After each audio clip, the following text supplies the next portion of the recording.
안녕하세요. 성산 개미TV입니다. 자, 금요일날 미국 시장이 좀 안 좋게 끝나면서 좀 불안한 오늘 하루 시장이죠. 그렇지만 이 주식이 어디까지 올라가지만 않듯이 또 언제까지 떨어지지 않기 때문에 좋은 모습으로 올 수 있을 거라고 생각합니다. 저희 살펴보는 HLB 그룹주들인데요. 이 HLB 그룹주들이 몇 가지 좀 이슈가 있어서 보려고 합니다. 항상 말씀드리고 싶은 건 뉴스나 기사들은 참고 참조사항이에요. 아, 저런 뉴스가 떴으니까 무조건 급등하겠지. 저런 뉴스가 떴으니까 무조건 급락하겠지. 이렇게 생각하는 것보단 아, 저런 일이 있고 이런 흘러가는 일이 있고 아, 이런 기사도 있구나. 또 이런 뉴스들이 있구나라는 정도로 참고 정도로만 보시는 게 제일 좋습니다. 중요한 건 어쨌거나 이 뉴스나 기사가 정확하게 사실적으로 떴을 땐 그걸 좀 보는 게 중요한 필요도 있어서 가끔씩 매일 챙겨보고 있습니다.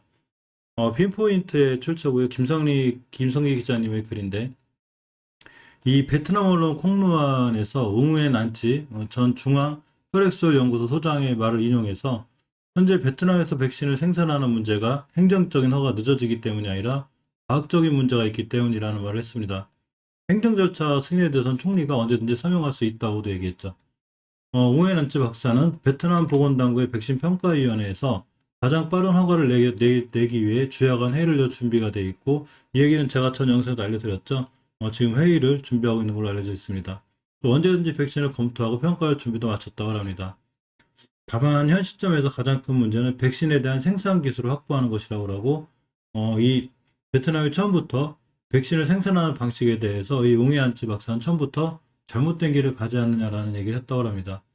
이어 그는 현재 총리와 부총리 전부 백신의 생산 기술을 갖출 수 있는 모든 방법을 촉구하고 있다고 하고 백신 생산이 느려지면 결국 코로나19 예방과 통제를 실패하게 된다는 얘기를 했죠. 현재 베트남에서 백신 출시에 맞춰 팀을 훈련하고 전문가를 영입하고 기계 및 장비 시스템을 도입하는 것이 잘 이루어지지 않고 비용도 많이 든다고 덧붙였습니다. 즉 이 얘기는 나노코박스 백신 허가 절차가 늦어진 이유가 생산 설비 때문이라는 얘기죠. 그렇기 때문에 이런 문제들이 깔끔하게 해결됐을 때 좀 승인 날 수 있지 않나 이런 유형의 글이 됩니다. 물론 항상 제가 말씀드렸듯이 저희 저분 박사님의 이제 의견이니까 어쨌거나 현재뿐이니까 제일 잘 알기도 하겠지만 이런 뉴스나 기사들은 참조 정도로 보시는 게 좋아요. 아, 이래서 백신 승인이 늦어질 수도 있었겠구나. 이렇게 보는 게 제일 좋습니다. 자, 또 하나 이 나노코박스 승인하는데 약법을 좀 바꿔야 되지 않나라는 또 이 글이 있어서 잠깐 보려고 합니다. 이 농업경제신문의 임혜정 기자님의 이 출처고요. 이 뚜이제 인터뷰에 따르면 5일 백신과 치료제에 관련해 웅웬 트릉손 보건부 차관이 약학법 56조 조정에 대한 언급을 했다고 합니다. 이 영국의 몰루피라비르 시판허가가 국회 상임위원회가 현행 약법 56조 여러 항목을 조정해 보건부의 허가 절차를 줄이는 것을 고려할 수 있는 유리한 조건이라고 말했다고 합니다. 또 이것이 바로 베트남에서 가장 유명한 코로나 백신, 즉 나노코박스 얘기라는 거죠. 이런 승인, 이유일 수다, 이 지연의 이유일 수도 있다고 그래요. 뭐냐면 약학법 56조 여러 조항이 이 코로나19 치료제 유통 허가 절차를 가속화할 수 있는데 이런 조건이 바로 승인 이유일 수 있다는 얘기죠. 지금 거의 이제 원래 9월쯤 10월쯤 승인 나이로 돼 있던 게 2개월간 동안 윤리위원회 승인을 받고 자문위원회 이건됐음에도 불구하고 보건부에 제출도 됐지만 아직 결과가 나오지 않고 있죠. 코로나19 환자를 예방 백신과 치료제가 조속히 허가되는 것을 막는 법이 바로 이게 약학법 56조가 되는 것 같다는 얘기입니다. 그래서 이 벽이 장벽이라면 결국 국회 상임위원회가 조속히 모여서 이러한 장벽을 해소해야 된다고 이렇게 언급하게 됐다는 얘기죠. 이에 반해 이제 콩루안에 따르면 5일 응웨이 안치, 금방 말씀드린 혈액수혈 협회 회장은 베트남에서 백신을 받는 문제는 행정적 문제, 허가 절차가 아니라 과학적 문제, 즉 금방 말씀드린 대로 생산 시설에 대한 문제가 있다는 얘기를 한 것 같습니다. 자, 어쨌건 금융 시장이 상당히 좀 안 좋게 끝났는데 특히 이제 코인 부분들도 많이 떨어졌죠. 자, 이 찰리 먼거 이분이 이 코인에 대해서 좀 경고하고 오미크론에 대한 공포도 좀 있고 비트코인이 하루 동안 25% 급락하는, 그리고 나머지 코인들도 거의 줄줄이 다 급락을 했습니다. 이 20년 전 닷컴 버블보다 심하다는 유형의 이 찰리 먼거 이분의 말이 있어가지고 미국 시장들이 크게 몰리는 이런 하루가 됐었죠. 자, 그렇지만 어쨌거나 우리가 항상 살펴보는 추세라든가 공매도를 좀 보고 있는데 금요일 한번 챙겨드릴게요. 했지만 다시 한번 보도록 하겠습니다. HLB의 이 투자 매매 동향을 잠깐 살펴보면 금요일날 매도세가 있었죠. 근데 며칠간 기간의 매수세가 잘 들어오고 있고 단지 여전히 공매도는 리스크가 되죠. 지금 살펴보면 금요일날도 공매도가 거의 14%대 이게 줄진 않죠. 굉장히 많이 나와 있고 이 전일에도 6%대 이렇게 나와 있습니다. 대차 거래 자체가 아직 커지진 않지만 그래도 조금씩 늘고 있는 상황이고 대차 거래는 이제 이 좀 시장이 시작될 때 시작되고 나서 좀 볼 수 있는데 자 어쨌거나 대차 거래를 좀 살펴보면 12월 2일 3일 걸 제하고 12월 1일 날 16만 정도 나오고 28만 주, 12만 주 조금씩 꾸준히 늘고 있죠. 물론 상환수량도 제법 있기는 한데 거의 엄청나게 많은 양은 아니지만 그래도 대차 거래가 조금씩 이루어지고 있고 공매도도 조금씩 좀 심하게 나오고 있습니다.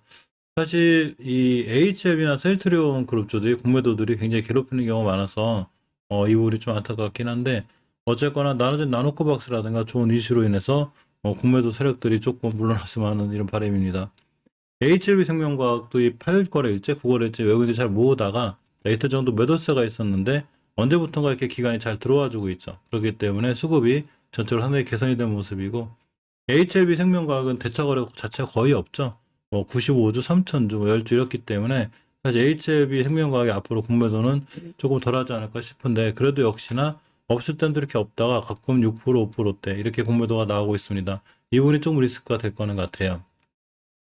자, HLB는 저번 주에 주봉에서 일단은 양봉으로 끝나주긴 해서 지금부터 옆으로 가는 게 이제 중요하고 월봉에서는 장기적인 위치를 볼 때 이렇게 21년 6월 달에 영선 평균 여기 잘 지키고 끝났다고 그랬죠. 이 얘기는 아직은 이제 바닥권을 잘 지킨 듯한 이런 모습이고 일봉에서 이제 5일선 돌파해줬는데 예전에 이런 모습 그러니까 5일선 돌파할 때 이렇게 맞고 떨어지는 이런 모습이 보이지 않기 위해서는 반드시 21선까지 회복해주고 안착해주고 옆으로 가는 이런 공간 쭉 밀렸다 앞으로 가는 기간 조정이 있을 때 추가로 매수해도 그런 공간이 좋아 보이지 않나 싶습니다. HLB 생명과학도 이 말씀드린 대로 월봉에서 가장 중요하게 지켜줘야 될 변곡점 자리를 딱 위에 있죠, 지금. 그러고 20개월선 위에 있습니다. 이 20개월선 위에 있다는 게 장기적인 추세를 유지하는 좋은 모습이고, 주봉에선 역시나 아직 5선 회복을 못 해줬기 때문에 일봉에서 옆으로 가는 구간, 21선이 가파르게 떨어지죠, 생명선이. 이렇게 완만하게 돌아가고, 옆으로 가고 돌아가서 왔다 갔다 하는 과정. 즉, 여기서 급하게 하루 안 올라갔다고 좀 이렇게 너무 실망한다거나 또 하루 조금 떨어졌다고 엄청 실망하기보다는 어쨌거나 기간 조정이나 충분한 기간이 있어야 되죠. 이렇게 급락을 했기 때문에 하루도 안 빠지고 떨어진 거죠. 그렇기 때문에 옆으로 가는 기간 이런 공간들이 좀 충분히 필요해 보이는 이런 차트가 됩니다. 사실 나노젠하고 가장 연관이 있는 이 종목이 넥스사이언스죠. 3대 주주로 좀 알려져 있기 때문에 넥스사이언스의 주가가 좀 밀렸다가 이제 근간 좀 회복을 시켜주고 있는데 역시나 많이 올라왔다가 하향하는 중에 돌아가는 거기 때문에 물론 이전 고점을 다 돌파하고 나갈 수도 있지만 그래도 여기서 반등해 줄 때 5개월 선 또 이전 고점 들려서 정도 차익 실현하는 게 맞지 않나 이런 생각도 조심스럽게 해봅니다. 주봉에서는 일단 유일하게 5선을 다 회복시켜줬죠. 물론 다음 주에 10주선 위에서 출발해주면 좋겠지만 오늘 같은 날 5선까지 또 음봉으로 밀릴 수 있고 이 자리를 잘 지켜주는 게 생각보다 중요해요. 일봉에서는 그런 자리들이 우리가 보통 황금일선으로 알려진 21선이죠. 지금 21선이 가파르게 떨어졌게 둥그스럽게 돌아가는 이런 기간 조정이 필요하다고 그랬죠. 바로 이런 모습이 HLB나 HLB 생명과학에서 나와야 돼요. HLB가 아직은 이렇게 밑으로 지고 하향하고 있는데 이렇게 둥그스럽게 돌아가는 넥스사이언스처럼 돌파 안 잡고 돌아가는 이런 모양이 그려져야 되는데 이게 넥스사이언스가 일봉에서 이렇게 갔다는 얘기죠. 즉 이전까지 만약에 HLB가 지금 이런 모습이라면 이런 모습이라 이렇게 떨어지고 있는 모습이라면 역시나 이렇게 기간 조정을 거치고 돌파해주고 다시 돌아나가주는 이 정도의 공간이 필요해 보입니다. 21선 돌파 떨어지고 돌아가는 이런 모습 이게 그래도 짧아 보여도 거의 한 2주 정도 걸리죠. 물론 HLB 생명과학이 우리가 생각하고 틀려서 바로 뭐 급등해주고 막 날아가주면 좋겠지만 그렇게 되지 않는다고 보면 이렇게 돌파 안차 올라가고 떨어지고 이런 과정 이런 기간 조정이 필요해 보이고 이런 과정을 넥스사이언스가 바로 지금 거쳐서 상향 기조를 유지하고 있죠. 그렇기 때문에 21선을 이탈하지 않는 이 생명일선을 이탈하지 않는 선상에서 넥스사이언스는 보는 게 좋은데 일봉에서 현재 주가의 위치를 알 수는 없어요. 그렇지만 이렇게 당겨 보면 결코 낮은 위치는 아니죠. 많이 떨어졌다 하더라도 월봉에서 보면 역시나 굉장히 크게 올라왔다가 밀린 거기 때문에 10개월선을 깬다거나 이럴 때 조심스럽게 대응할 필요가 있다고 생각합니다.